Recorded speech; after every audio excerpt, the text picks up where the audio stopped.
এরকম চলতে থাকলে তো সাধারণ মানুষকে নিয়ে তো ঘেরাও করা উচিত ইলেকশন কমিশন, যেভাবে মানুষকে হেনস্থা হতো। মমতা বন্দ্যোপাধ্যায় রাজ্য নির্বাচন কমিশন না, যে একটা ছিল আফতাব নাকি ওর কথায় উঠতো বসতো। ইলেকশন কমিশনের এই বিষয়গুলোকে একটু প্রপারলি দেখা উচিত, কারণ এই হেনস্থার সম্মুখীন যেটা সাধারণ মানুষ হচ্ছে, এটা আমরাও খুব একটা ভালো চোখে দেখছি না এই বিষয়টা।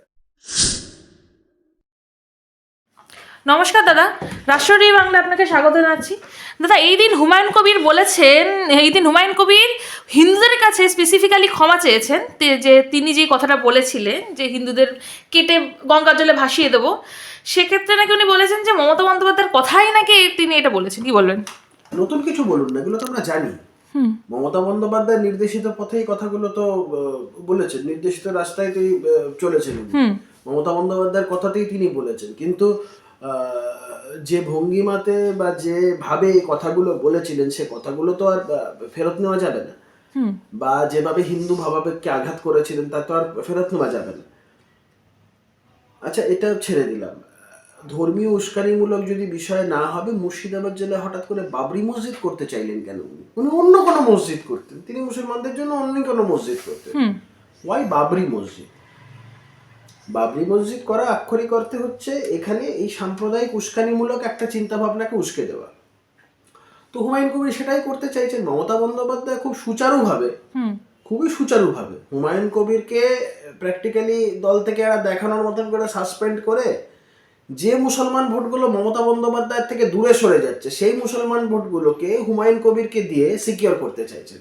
আর এই হুমায়ুন কবিরেরই তো বক্তব্য আছে 2-4টা সিট জিতে জামাই আদরে আবার দলে ঢুকবো।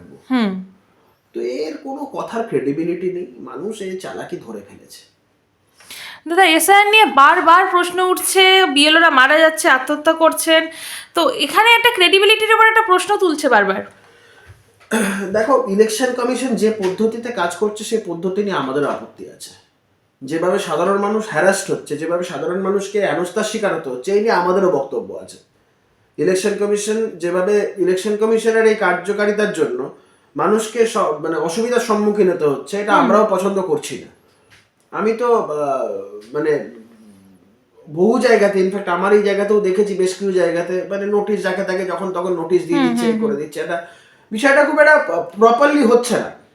ইলেকশন কমিশনের এর আগেও ইলেকশন কমিশনের মানে কি বলবো, নির্বুদ্ধিতার কারণে বিএলওরা সমস্যায় পড়েছে, বিভিন্ন আধিকারিকরা সমস্যায় পড়েছে, সাধারণ মানুষ এই নোটিশের কারণে তাদের সমস্যা ফেস করতে হচ্ছে।